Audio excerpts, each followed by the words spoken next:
ஒரு நான் மிக ஆழமாக கபில் அவர்களுடைய கருத்துக்களை உள்வாங்கியபடியே இருக்கின்றேன். ஹாரி வணக்கம், தரன் வணக்கம், அபி வணக்கம்.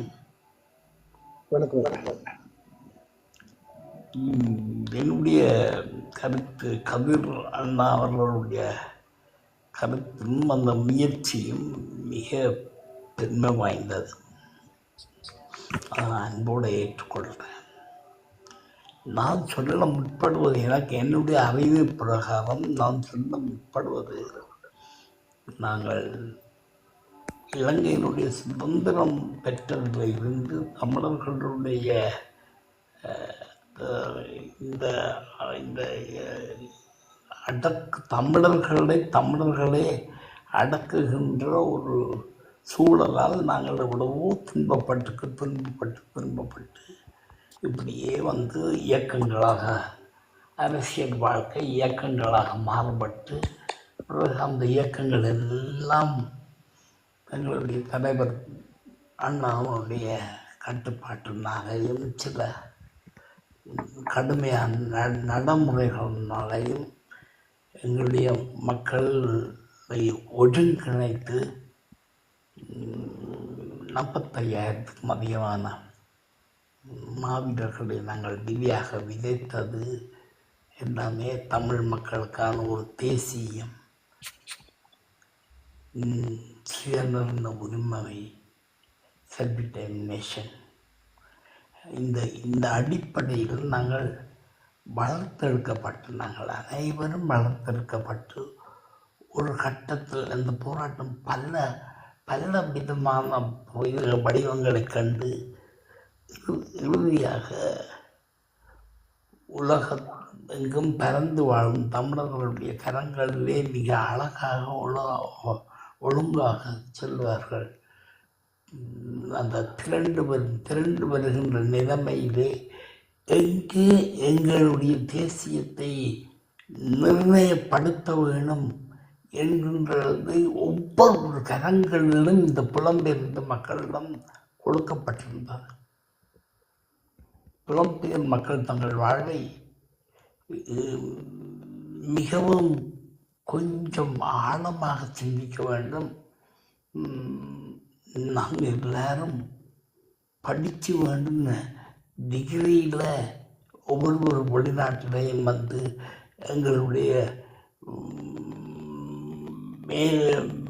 எங்களுடைய வேலைகளை தேர்ந்தெடுத்து நாங்கள் நாங்கள் எல்லோரும் ஈழத்தினுடைய அந்த தலைவன் விரும்பிய அந்த ஈழத்தினுடைய பெயரை பாவித்து தெரிஞ்சோ தெரியாமலோ நாங்கள் இந்த நாட்டில் முதல் கட்டமாக ஒரு புலம்பெயர் வாழ்விலெல்லாம் முதல் கட்டமாக ஒரு பலவட்டம் எங்களுக்கு அந்த நாட்டில் வாழ முடியாது, ஆர்மியால் பிரச்சனை, நேவியால் பிரச்சனை, போலீஸால் பிரச்சனைன்னு சொல்லிட்டு, இது ஐ திங்க் மஹிந்தவனுடைய காலத்தில் நடைபெற்றது நினைக்கிறேன்.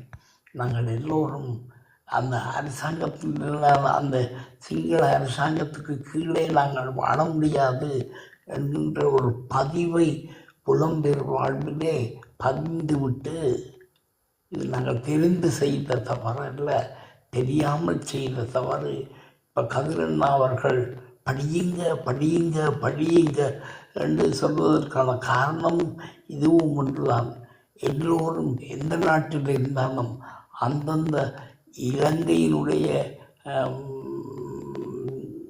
வட்டிக்கொள்ள எம்பசி தூதராலயங்களுக்கு சென்று நாங்கள் எல்லோரும் இந்த நாட்டினுடைய அங்கீகாரம், வாழுகின்ற ஒரு நாட்டினுடைய குடியுரிமையோ அல்லது பிரயாணம் செய்யக்கூடிய வாய்ப்புகளுக்காக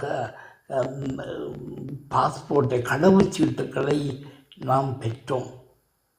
எல்லோரும் அதை கணக்கெடுத்தார்கள்.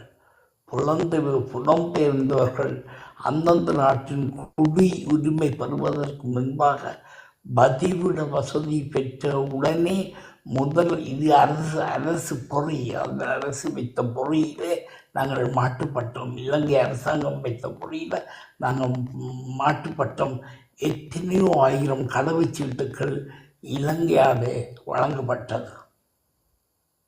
அவர்கள் வைத்த முதல் அந்த அரசாங்கத்தினால் வைத்த முதல் ஒரு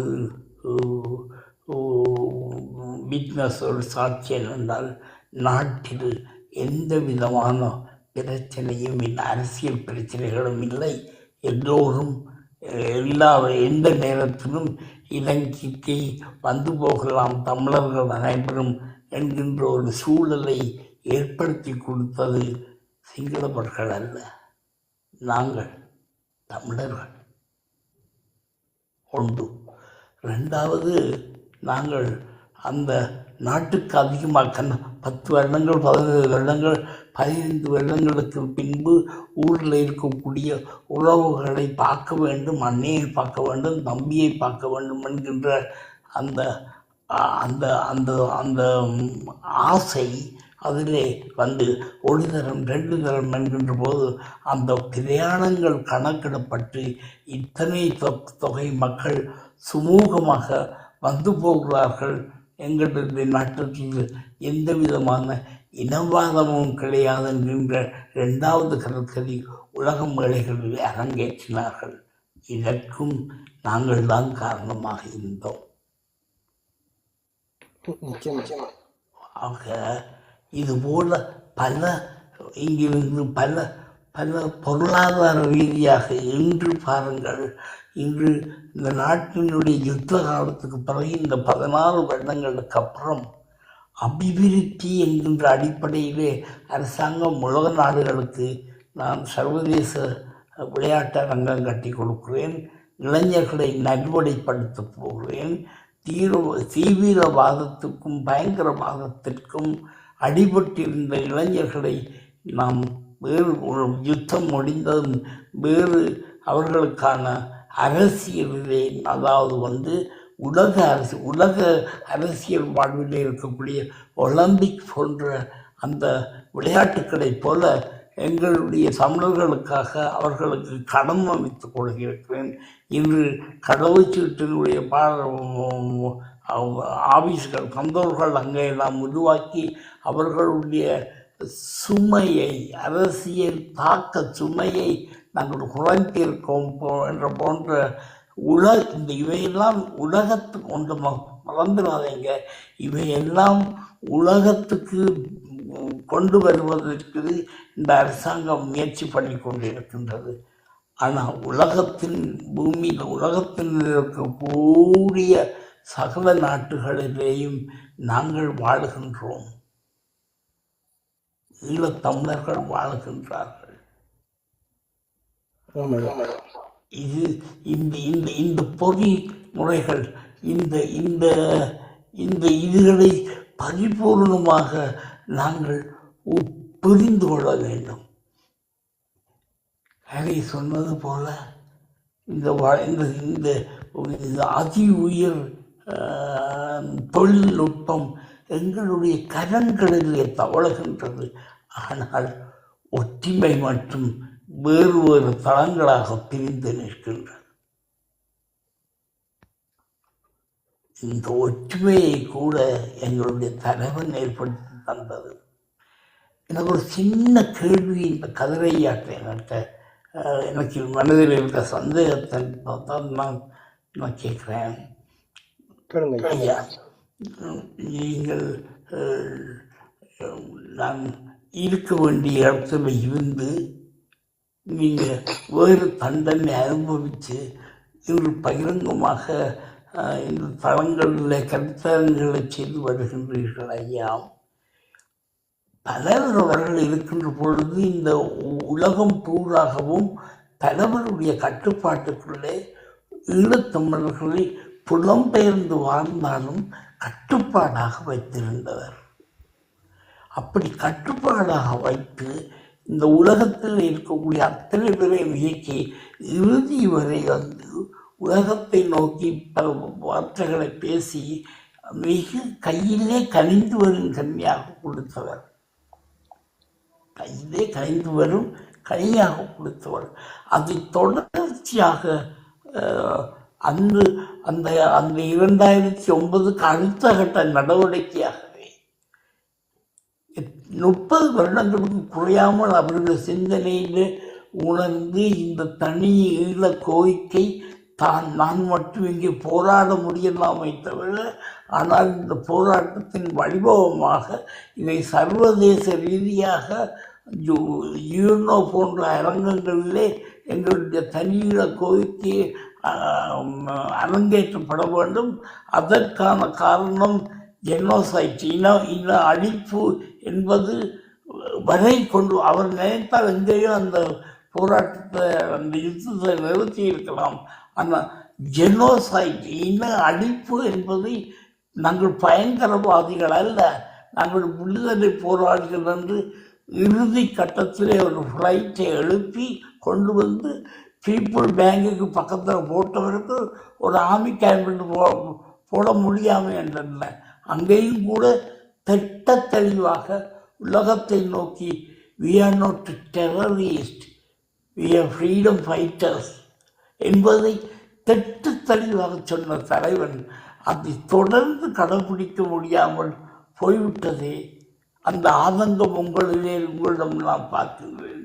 அன்பாக உங்களிடம் கேட்கிறேன், நீங்கள் அங்கே இருந்த தலைவரோடு இருந்தது அந்த பணியை ஏன் மீண்டும் இந்த உலக நாடுகளிலே அவருடைய கட்டுப்பாட்டுக்குள் இருந்தவர்களோடு மீண்டும் அந்த தொடர்புகளை ஏற்படுத்தி அதன் கீழ் இந்த இளைஞர்களை ஒருங்கமைக்கின்ற ஒரு திட்டத்துக்கு செல்ல முடியாது இருக்கின்றது என்பது எனது கேள்வியாக வைத்து நான் உங்களிடம் அன்பாக விடைபெறுகிறேன்.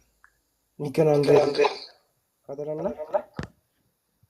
நன்றி ஐயா, நன்றி நன்றி. வந்தவருக்கு வாய்ப்பளியுங்கள். நாங்கள் ஐயா அவர்கள் இருப்பார், அவரோடு உரையாடுவோம். ஐயா அவருடைய கேள்விக்கு. ஓகே. ஆமாண்ணா நான் கேட்டுக்கொண்டிருக்கிறேன். நல்ல விஷயங்கள் கதைக்கிறீங்க, நான் கேட்டுக்கொண்டிருக்கிறேன். கதைங்க. ஓகே, நல்லது. ஐயா அவர்களினுடைய மிக ஆழமான இந்த வார்த்தைகளுக்காகத்தான் ஒவ்வொரு ஈழத்தமிழரும் ஏதோ ஒரு வகையில் அவர்களினுடைய காலங்களுக்கு பிறகு இங்கே இருக்கின்ற பிள்ளைகளாக இருந்தாலும் சரி, அடுத்த தலைமுறைகளாக இருந்தாலும் சரி, ஏதோ 10 பேரில் 2 பிள்ளைகள் ஓடிக்கொண்டிருக்கிறார்கள் என்பது உண்மை. நாங்கள் ஏன் அந்த தேசிய தலைவர் அவர்களினுடைய அந்த கட்டமைப்புகளோடும் அந்த போராளிகளோடும் ஏன் எங்களால் ஒன்று சேர முடியாமல் இருக்கிறது என்பதை இங்கே ஐயா ஒரு மூத்தவராக இருந்தும் இந்த இனத்தினுடைய வரலாற்றை சொல்லக்கூடிய ஒரு மனிதராக இருந்து கொண்டும் பல நடவடிக்கையை புலத்தில் செய்தவர்கள் என்கின்ற கடந்த இளையோர் காலங்களில் என்கின்ற அடிப்படையில் அவர் கேட்கின்ற கேள்வி அவர் மனங்களுக்குள் இருக்கின்ற உண்மையான கேள்விதான். எங்களை போன்றவர்கள் ஏன் நாங்கள் உடன் அதை செய்ய முடியாமல் இருக்கின்றோம் என்ற கேள்வி இருக்கிறது. இங்கே இந்த இனத்திற்காக களமுனையில் நின்ற நாங்கள் ஏதோ ஒரு வகையில் கைது செய்யப்படுகின்றோம். எனக்கு ஒரு கொஞ்சம் நேரம் தந்திருங்கள். இது சொந்த விடயங்களோடு வந்துதான் இது வேற வேண்டும். வேறு யாரும் சொந்த விடயத்தை பற்றி கதிரண்ணா பேசுகிறார் என்று இந்த தளத்தில் புரிந்து இது பண்ணிடாதீர்கள். ஐயா அவர்கள் கேட்பதற்காக அது உங்களுக்கும் இன்னொரு நாள் மற்றவர்களுக்கும் வாய்ப்பு இது இருக்கும். அப்போ நாங்கள் கைது செய்யப்பட்டு சிறைகளில் அடைக்கப்பட்டு நாங்கள் வெளியில் வந்து இந்த ஒரு அமைப்பை நாங்கள் ஒரு ஒழுங்கமைப்பு செய்வதற்காக ஓடுபடுகின்ற போதுதான் இங்கே ஒவ்வொரு வந்த பொறிமுறைகளும் எப்படி தோற்கடிக்கப்படுகிறது என்கின்ற சத்திய கோட்பாடுகளும் எங்களோடு உணரப்படுகிறது. இப்போ நாங்கள் எங்களுக்கு நம்பிக்கையானவர்களோடு நின்று கொண்டுதான் பல அமைப்புகளோடு சேர்ந்து பல நடவடிக்கைகள் மேற்கொண்டிருப்போம் ஈழத்திலிருந்து.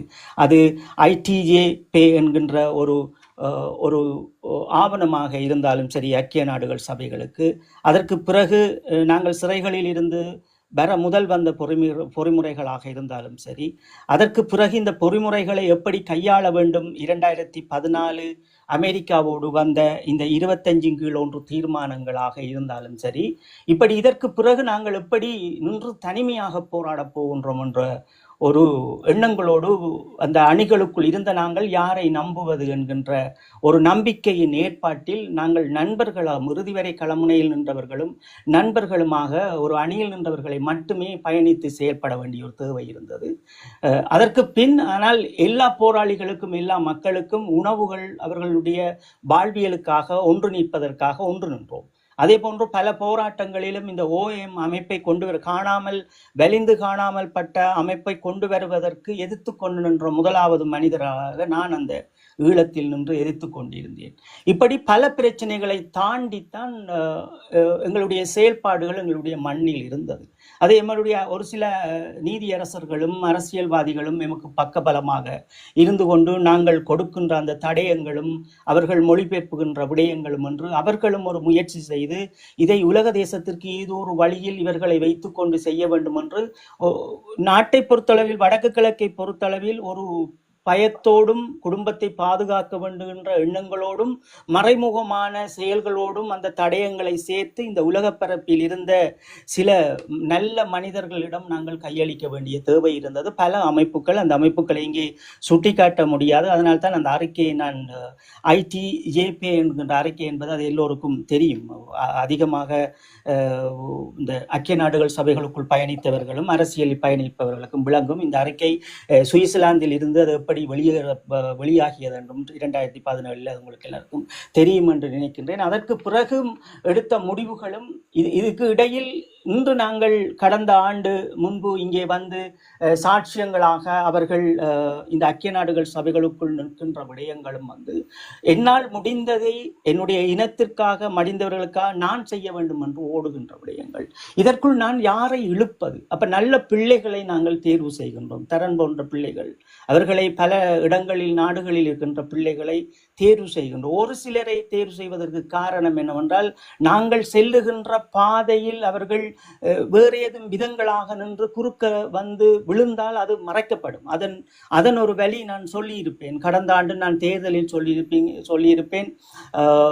அண்ணா அவர்கள் எப்படி ஐக்கிய நாடுகள் சபைகளுக்குள் சகோதரர் மரியதாஸ் போன்றவர்கள் கைது செய்யப்பட போகின்றார்கள், இவருடைய நடவடிக்கைகள் பலர் நின்று பல கோணங்களில் செய்து கொண்டிருக்கின்றார்கள் என்பதை நாங்கள் தெரியப்படுத்தியிருப்போம். அப்ப எல்லா வகையிலும் இன்று பகைவனுக்கு தேவை இருக்கிறது, எம்மை களைந்தெறிய வேண்டிய தேவை இருக்கிறது. அப்ப இதை எப்படி நாங்கள் புலத்தில் இருந்து சரி செய்ய போகின்றோம்? முதலாவது விடயம் சாட்சி சொல்வது. அதற்கு பிறகு நாங்கள் எப்படியாவது இந்த புலத்தில் அமர்வது. இந்த புலத்தில் அமர்ந்து கொண்டுதான் இந்த உறவு முறைகளை கொண்டு வர வேண்டும் என்பதால் இப்ப கடந்த வருடங்கள் 4ஆம் மாதம் கூட ஒரு ஏற்பாடை இளையோர் மத்தியில் செய்திருந்தோம். அதை ஒரு சந்திப்பாக செய்திருந்தோம். அதற்கு பிறகு எங்களிடம் இருந்த விடயம் என்னவென்றால், முக்கியமாக நாங்கள் எங்களுடைய மக்களை சந்திப்பதை விட நாங்கள் புலம்பெயர்ந்த மக்களை சந்தித்து எங்களினுடைய இந்த சுயநிர்ணய உரிமைக்கு என்னெல்லாம் செய்ய வேண்டும் என்று அவர்களிடம் கற்றுக்கொள்ள வேண்டும், இந்த விடயத்தை கொண்டு போக வேண்டும் என்ற ஒரு நடவடிக்கையை மேற்கொண்டிருக்கிறோம். இப்ப நாங்கள் அதைத்தான் செய்து கொண்டிருக்கின்றோம். ஆனால் இங்கே இந்த சில ஒரு விடயம் இருக்கு தமிழர்களுக்குள். என்று நாங்கள் அரசியல் ரீதியாக பிளவுபட்டு நிற்கின்றோம். எங்களுடைய இனத்தால் நாங்கள் பிளவுபட்டவர்கள் என்று சொல்ல முடியாது. என்றால் ஒரு நிகழ்வுகள் நாங்கள் நடக்கும்போது பார்க்கின்றோம், அங்கே எல்லாரும் கூடுகின்றோம். ஆனால் அரசியல் சித்தாந்தப்படி எங்கெல்லாம் பிளவுபட்டு நிற்கின்றோம். முதலில் எங்களுடைய பாதுகாப்பு முக்கியம், எங்களுடைய குடும்பத்தினுடைய பாதுகாப்பு அதை விட முக்கியம்.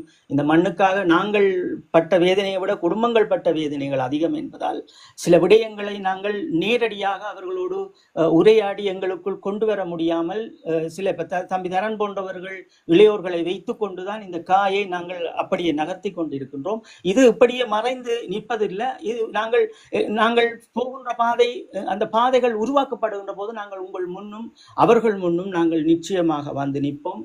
இப்படி ஐயா போன்றவர்கள் பலர் என்று நாங்கள் சந்திக்கின்ற குடும்பங்கள் எமக்கு சொல்லுவது அதுதான், பாடசாலையில் வாருங்கள், தமிழ் பாடசாலைகளுக்கு வந்து உரையாற்றுங்கள், குடும்பங்களை ஒருங்கிணைப்பு செய்து உரையாற்றுங்கள் என்று. உங்களுக்கு தெரியும், தற்போது இருக்கின்ற நிலைமைகளில் பல நடவடிக்கை அரசாங்கம் மேற்கொண்டிருக்கின்றார்கள். இந்த செப்டம்பர் மாத கூட்டத்தொடருக்கு பிறகும் என்ன நடக்கப் போகிறது என்று எமக்கு தெரியாது.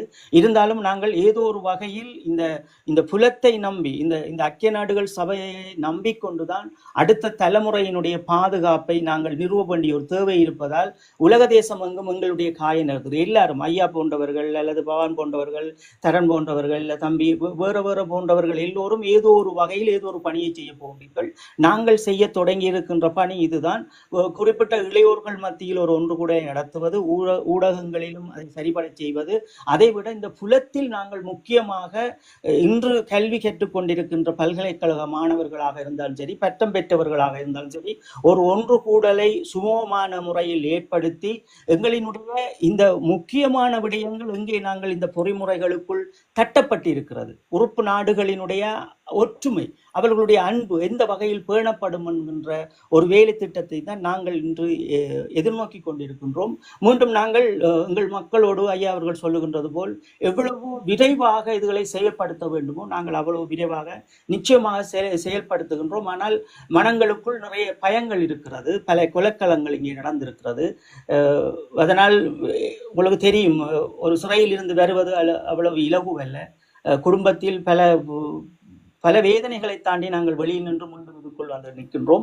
அதனால் கொஞ்சம் மௌனமாக நாங்கள் எங்கள் மக்களிடம் இருந்து இந்த ஒன்று கூடலை ஒடுங்கமைப்பு செய்து அதற்கு நின்று கொண்டு எடுத்துக்கொண்டு சென்றால் அதுவும் ஒரு வேதனைக்குரிய விடயங்களாக என்று ஏற்கனவே இருக்கின்ற போராளிகள் மீதும் அவதூறுகள் வந்திருக்கிறது.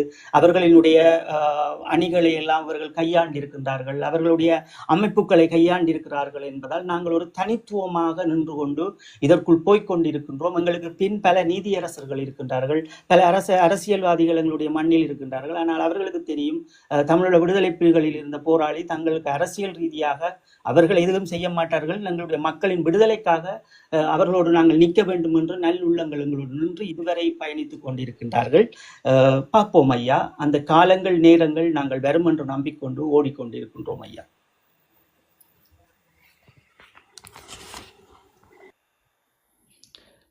நன்றி. உங்களுடைய தாராளமான சிந்தனைகளும் உங்களுடைய துயரங்களுக்கு பின்பு தந்ததாக எங்கள் மக்கள் வாழ்க்கையிலே வீசுவதற்கு எடுக்கப்படுகின்ற முயற்சிகள். நன்றி. எனக்கு ஒரு கருத்தோடு நான் முடிக்க விரும்புகின்றேன். டைம் இருக்கோ தெரியல. இருக்கா எனக்கு நேரம் இருக்கு. மாணன் வந்திருப்பார், அவர் ஏதாவது சொல்ல இருந்தால் அவருக்கு ஒரு டைமை கொடுத்து பேசலாம். டெலிஃபோன் காட்சி ஒன்று இருக்கிறார் நினைக்கிறேன் ஐயா. எங்கள் மத்தியிலே பல போராட்டங்களுக்கு மத்தியில், பல எதிர்ப்புகளுக்கு மத்தியில் எங்களுடைய இந்த தமிழ் தேசியம் என்பதை எம்மக்களுக்கு உணர்த்துவதற்கே எம் தலைவன் எவ்வளவோ என்னென்னமோ பாடுகள் எல்லாம் பட்டு வாழ்க்கையில் கண்ட தோல்விகளை வெற்றியாக்கி இந்திய வல்லரசிடமிருந்து இசைந்தது போல் இசைந்து தப்பித்து வந்து, இந்த கதையெல்லாம் பழங்கதை அல்ல, எங்களுடைய குழந்தைகளுக்காகவே இப்பொழுது தமிழில் இந்த போராட்ட வரலாறு எழுதி அந்தந்த நாட்டில் வாழும் குழந்தைகள் மூலம் மொழிபெயர்க்கப்பட வேண்டும் என்றது எனக்கு அப்படி இருக்கோ தெரியாது, மன்னித்து கொள்ளுங்கள், அப்படி இருக்கோ தெரியாது. இல்லாவிட்டால் கண்டிப்பாக எங்களுடைய தமிழீழ போராட்ட வரலாறு, உண்மை வரலாறு புண்ணியப்பட வேண்டும், எழுதப்பட வேண்டும். யார் எல்லாரும் ஏதோ ஒரு விதத்தில் இதிலே உண்மைதான் வர வேண்டும். அதில் நம்பிக்கை, நீங்கள் பேசிய அந்த நம்பிக்கை மீண்டும் வளர்த்தெடுக்கப்பட வேண்டும். நம்பிக்கை தான் முக்கியம். தமிழீழம் நாளை மலரும் என்று பார்க்க இன்றே மலரும் என்கின்ற சிந்தனை மனதிலே இருக்க வேண்டும். இவ்வளவு தூரம் கஷ்டப்பட்டு பல எதிர்ப்புகளை சந்தித்து எங்கள் தமிழ் தேசியத்தை உருவாக்கிய எம் தேசிய தலைவர், அதை என்றும் யாராலும் அளிக்க முடியாது.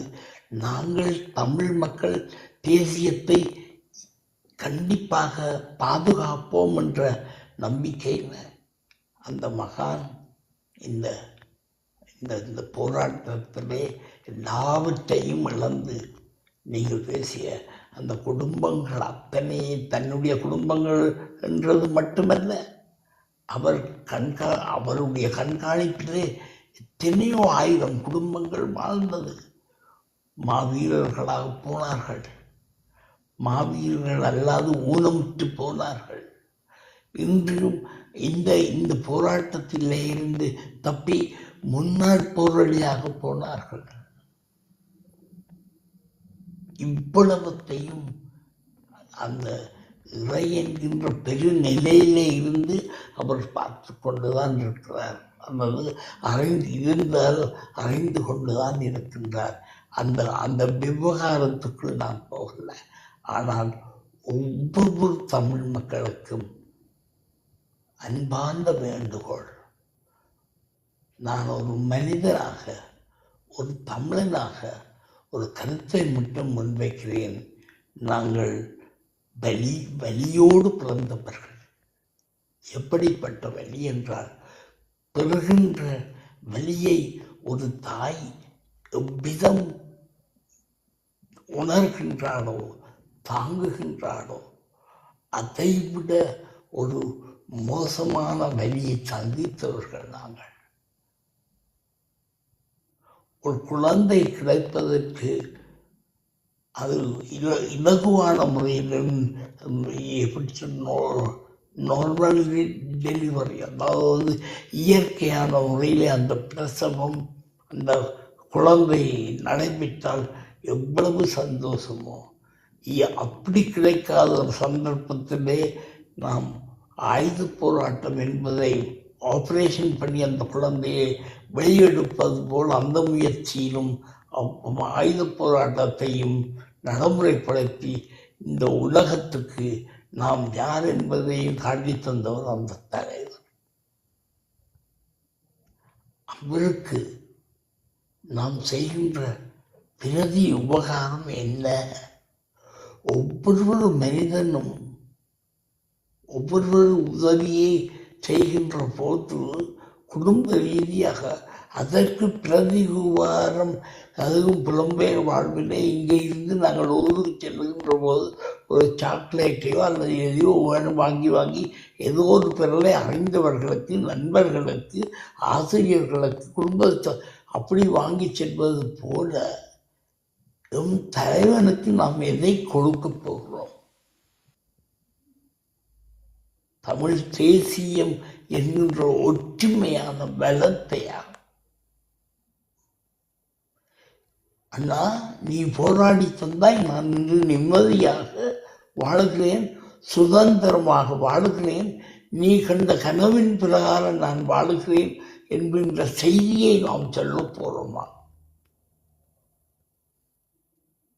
இல்லை, நீ போனதெல்லாம் போன, நாங்கள் போடுறோம் என்கிற பாட்டு கண்டு சொல்லி ஒவ்வொருத்தரும் ஐரோப்பிய தமிழனாகவும், கனேடிய தமிழனாகவும், சுவிட்சர்லாந்து தமிழனாகவும் இப்படியே பேரை சொல்லி வாயாடி கொண்டு காலத்தை கழிக்க போறீங்களா? இந்த கேள்விகளுக்கெல்லாம் நாங்கள் பதில் காண வேண்டும். இந்த மக்களுடைய சிந்தனைக்கு போக பண்ண வேண்டும்.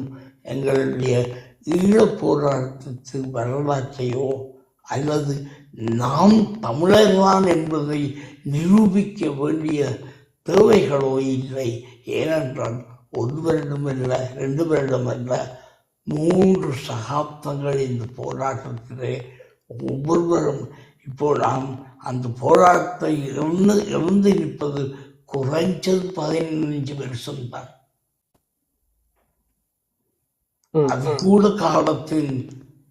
காலத்தின் சூழ்நிலை எங்களை உணர்வு பூர்வமாக வைத்திருக்க விரும்பவில்லை. ஆனால் மீண்டும் அந்த புயல் வீச ஆரம்பித்திருக்கின்றது. நன்றாக வீச வேண்டும் ஒரு முடிவை நோக்கி என்று நான் என்னுடைய கருத்தை இந்த அளவுத்தோடு நான் முடித்து கொண்டுகிறேன். தரன் கதிர் அவர்களே, வேறு யாரும் ஏதாவது கருத்து இருந்தால் நான் இதை கேட்டுக்கொண்டு இருப்பேன் என்பதை குறிக்கொண்டு விடைபெறுகிறேன். நன்றி, வணக்கம். நன்றி ஐயா, மிக்க நன்றி ஐயா. கதிரண்ணா, ஐயாவுக்கு எதுவும் இதனை போறீங்களா? அந்த கீழே ஐயா அவர்களுக்கு நாங்கள் முடிக்கும்போது உரையாடுவோம். அவருடைய கருத்தரங்குகள் அனைத்தும் இந்த சமூகத்துக்கு இன்று தேவையான விடயங்கள். இவர்கள் பேசும்போதுதான் இன்றைய இளையோர்களும் அதை பற்றி உணர்வு சார்ந்து நான் ஒரு 20% என்னை நான் என்னுடைய இனத்திற்காக மாற்றிக்கொள்ள வேண்டும் என்று நினைத்து கொள்வார்கள். நிச்சயமாக இவர்கள் பேச வேண்டும் பல இணையதளங்களில். எமக்கு இருக்கிற நேரங்களில் நாங்கள் இவரையும் ஏற்றுகின்றது போன்று இன்று இந்த அனுர அரசாங்கம் செய்கின்ற உளவியல் அரசியலையும் நாங்களும் கற்றுக்கொள்ள வேண்டும். இப்படியான தந்தைகள் ஊடகங்களில் வந்து பேசுவதால் பல மாற்றங்கள் ஊடகங்களில் வந்து மாறும். வந்தவர்களுக்கு வாய்ப்பளியுங்கள். நீங்க நிக்கிறீங்களா அல்லது விளைச்சி விஞ்ஞானியானா? மன்னிக்கோணும் ஜெர்மன் தமிழன். கதிர் நிவேதிகா மன்னிக்கோணும் இந்த கருத்துக்கு. ஐயா வணக்கம் ஐயா. உங்களுக்கு என்ன கட்டாயம் தெரிஞ்சிருக்கும். நான் உங்களோட எல்லாம் இருந்து சாப்பிட்டு இருக்கிறேன். இப்போ நீங்கள் உங்களோட உடல்நிலையை கருத்தில் கொண்டு நான் கதைக்கிறேன். தயவு செய்து இப்போ நீங்கள் படுக்கிற நேரம் தாண்டிட்டுது ஐயா. தயவு செய்து நீங்கள் இப்போ போய் படுத்துட்டு பிறகு நாளைக்கு வந்து எங்களோட இணைஞ்சு கொள்ளுங்க ஐயா. மன்னிக்கோடு நான் இப்படி ஒரு கருத்தை சொன்னதுக்கு. ஏன்னா எனக்கு வந்து ஐயாவை பர்சனலாகவே தெரியும். மன்னிக்கணும். அதுக்காகத்தான் நான் இதை சொல்ல வந்தேன். நான் இன்னொரு சிறிது நேரம் அந்த கருத்துக்களை உள்வாங்கிட்டு இப்போ தூக்கத்துக்கு படுக்கைக்கு வந்துட்டேன். நன்றி படுக்கைக்கு வந்துட்டேன். பெட்ரோல் நான் படுக்கைக்கு வந்துட்டேன். இப்படியே தூங்கிடுவேன். இந்த கருத்தை இதனுடைய முடிவை பார்த்து ஞாபகம் இருக்கா? இந்த குரல் ஞாபகம் இருக்கா? இல்லாட்டினா என் பேரை சொல்லவா? இல்லாட்டி சொல்லு பேரை சொல்லி பேசுறது தப்பே இல்லை. இல்லை, எனக்கு அந்த வெளியில வந்து என் பேரை பாவிக்கிறதுக்கு விருப்பம் இல்லை. நான் ஒரே ஒரு வார்த்தை ஒன்று சொல்றேன். அதுக்கு பிறகு நீங்க வேறு எதுன்னு சொல்லிடாதீங்க. நான் தவிர மருமகன். சரி சரி சரி. Okay okay okay okay okay okay okay okay ஐயா. எனக்கு உங்களோட உடல்நிலை முக்கியம். ஆமாம், கண்டிப்பாக. தேங்க்யூ. நீங்கள் பேசுங்க. நான் கொஞ்ச நேரம் கேட்டுட்டு அப்படியே தூக்கத்துக்கு போகிறோம். ஓகே. விளைச்சி விஞ்ஞானியானா நீங்கள் கேட்டுக்கொண்டு இருந்தீங்க. உங்களுக்கு எதுவும் நாங்கள் கருத்துரங்கள் எதுவும் கருத்துக்கள் இருக்காங்களா? இல்லை, இப்போ எனக்கு வந்து கதிர் நிவேதிகா அவர் கதைச்சதில் வந்து எனக்கு நிறைய குழப்பங்கள் எனக்கு சொல்றதுக்கு இல்லை. அவரோட சேர்ந்து பயணிக்கணும்னு சொன்ன ஒரு ஆர்வம் இருக்குது. அதுக்காக நான் அவருக்கு எழுதி விட்டு நான் பாருங்க, Kathir Nivedhika follow me and we will talk tomorrow or later அப்படின்னு சொல்லி. ஓகே, ஃப்ரீயாருன்னு சொன்னால் நல்ல விஷயமா இருக்கும். ஏன்னா நாங்களும் அதே பாதையில தான் போய்கிட்டு இருக்கிறோம். ஓகே. நீங்கள் கதிரனோட இதனால இன்னொரு தான் அந்த தொடர்பு நாங்கள் ஏற்படுத்துவோம். ஓகே, பிரச்சனை இல்லை. நாங்கள் சந்திப்பு செய்யக்குள்ள அது உள்ளால நாங்கள் வாட்ஸ்அப்பில் கதைச்சு செய்யலாம் தானே, பிரச்சனை. ஆமாம். இப்போ ஜெர்மன் தமிழ் நீங்க கதைக்கிற அதே பாஷையில தான் நானும் கதைப்பேன். பக்கத்து நாட்டில் தான் இருக்கிறோம். ஒரு பிரச்சனை. ஓகே. அவர் டெலிஃபோன் நாங்கள் உள்ளால கதைக்கும் போது நாங்கள் என்னென்னு கதைச்சு கொள்வோம். இந்த கட்டாயமா நீங்க 2 பேரும் வந்து என்னோட தொடர்புல இருங்க. ஐயா வந்து எப்பவுமே என்னோட தொடர்புல இருப்பார். ஓகே, நல்லது. பவான் அவர்கள் வந்துட்டு திருப்பி போனார் பாருங்க. இல்ல, அவர் வந்து டெலிஃபோன் காட்சி ஒன்று இருக்கிறார். நிற்கிறேன். வந்துட்டார். எனக்கு காட்டையில் பாடனா நிற்கிறீங்களா? நான் டெலிஃபோன் காட்சி ஒன்று நிற்கிறேன். அப்படித்தான் என்ன காட்டுது.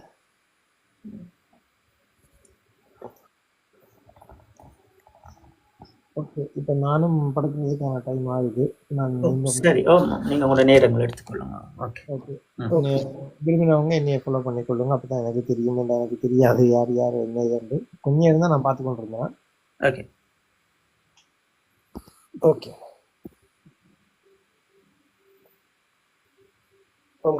இந்தியன் கருத்தரங்கின்ற இதுகள் வந்து எல்லாம் தெரிஞ்சிட்டீங்களா அண்ணா? கண்டிப்பாக நாங்கள் எங்களால் முடிந்த அளவு இன்றைய அமர்வில் வந்து பல விடயங்களை பற்றி பேசியிருக்கிறோம். 17ஆம் தேதி 5ஆம் மாதம் 2009ஆம் ஆண்டுக்கு பிறகு நாங்கள் பார்க்க தவறிய விடயங்களும், உலகப்பரப்பிலிருந்து எமக்காக பலர் போராடி கொண்டிருக்கின்ற போது ஒற்றுமையாக இருந்து மக்களுக்காக ஏதோ ஒரு தீர்வை தரும்போது ஈழத்தமிழர்களை நாங்கள் குழப்பிச் செல்லுகின்றோமா என்ற கேள்விகளையும் இன்று எழுப்பியிருப்போம். இந்த தீர்மானங்கள் எல்லாம் எப்படி தோற்கடிக்கப்பட்டிருக்கிறது, இனி வருகின்ற இந்த தீர்மானங்கள், இனி வருகின்ற இந்த முடிவுகள், இதற்கு பின் நாங்கள் எப்படி நகரப் போகின்றோம், எப்படி பெரும் வேலை திட்டங்களை செய்ய போகின்றோம் என்பதையும் நாங்கள் தொடர்ச்சியாக உரையாடப் போகின்றோம். அது எங்களுடைய மக்கள் எப்படி ஆக்கப்பூர்வமாக அடுத்த தலைமுறையிடம் இந்த மடிந்து இந்த எங்களுடைய மண்ணுக்குள் வாழ்கின்ற எங்கள் மனங்களில் வாழ்கின்ற இந்த மாவீரர்களின் இலட்சியத்தை நாங்கள் எப்படி பாதுகாக்கப் போகின்றோம் என்கின்ற அந்த விதிவிலக்கு மட்டுமே மனங்களில் இருக்கிறதே தவிர வேறு எந்த ஒரு கனவும் எங்களுக்கு கிடையாது, எந்த ஒரு அடையாளமும் எங்களுக்கு தேவையும் அல்ல. அதனால் நாங்கள் மீண்டும் சொல்லுவது, உங்களை முடிந்த அளவு இந்த உலகப் பரப்பில் ஈழத்தமிழரை சுற்றி என்ன நடக்கிறது என்பதை புரிந்து கொள்ளுங்கள், அறிந்து கொள்ளுங்கள்.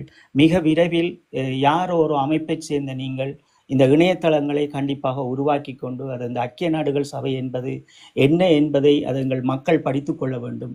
நாங்கள் இன்றொரு 35 லட்சத்துக்கு மேற்பட்ட ஈழத்தமிழர்கள் நாங்கள் பரவி வாழ்ந்தாலும் எங்களுடைய நிலத்தில் வாழ்ந்தாலும் இந்த ஐக்கிய நாடுகள் சபை என்பது என்ன, இந்த பொறிமுறைகள் ஏன் வருகிறது, இந்த பொறிமுறைகளுக்குள் என்ன அடக்கம் வைத்திருக்கின்றார்கள், இதற்கு பின் யார் அவர்கள் செயல்பட்டிருக்கின்றார்கள், இதையெல்லாம் என்ன என்று நாங்கள் அடுத்த தலைமுறைக்கு கற்றுக் கொடுக்காமல் எங்களுடைய அந்த சுய நிர்ணய உரிமையை நாங்கள் இந்த உலக பரப்பில் நாங்கள் பெற்றுவிட முடியாது. அப்போ நாங்கள் இந்த நிழல் அரசில் ஒரு தேசிய இராணுவத்தை கொண்ட நாங்கள் இன்று மௌனவிக்க பெற்றிருக்கின்றார்கள். 17 ஆண்டுகளை நாங்கள் கடந்து செல்ல போகின்றோம். 23 செப்டம்பர் மாதம் அனேலியா அவர்களை அவருடைய பேச்சுக்காக நாங்கள் காத்திருக்கின்றோம். அவர் என்ன பேச போகின்றார், அவர்களுக்கு பிறகு நாங்கள் ஒரு சந்திப்புகளை எப்படி இதெல்லாம் மேற்கொள்ள போகின்றார்கள் எங்களுடைய அரசியல்வாதிகளாக இருந்தாலும் சரி, அல்லது இந்த காய்களை எப்படி நகர்த்தப் போகின்றார்கள் என்பது அது முக்கியத்துவம் வாய்ந்தது. அதுவும் வந்திருப்பவர் ஒரு இளம் சமூகத்தை சேர்ந்தவர், ஒரு 44 வயது என்பதால் நாங்கள் இளையோர்கள் எல்லோருமா சேர்ந்து பல வேலை திட்டங்களை செய்ய முடியும். அது எந்த வகையில் இருக்க வேண்டும் என்பதை மீண்டும் ஈழத்தமிழர்கள் புரிந்து கொள்ளுங்கள்.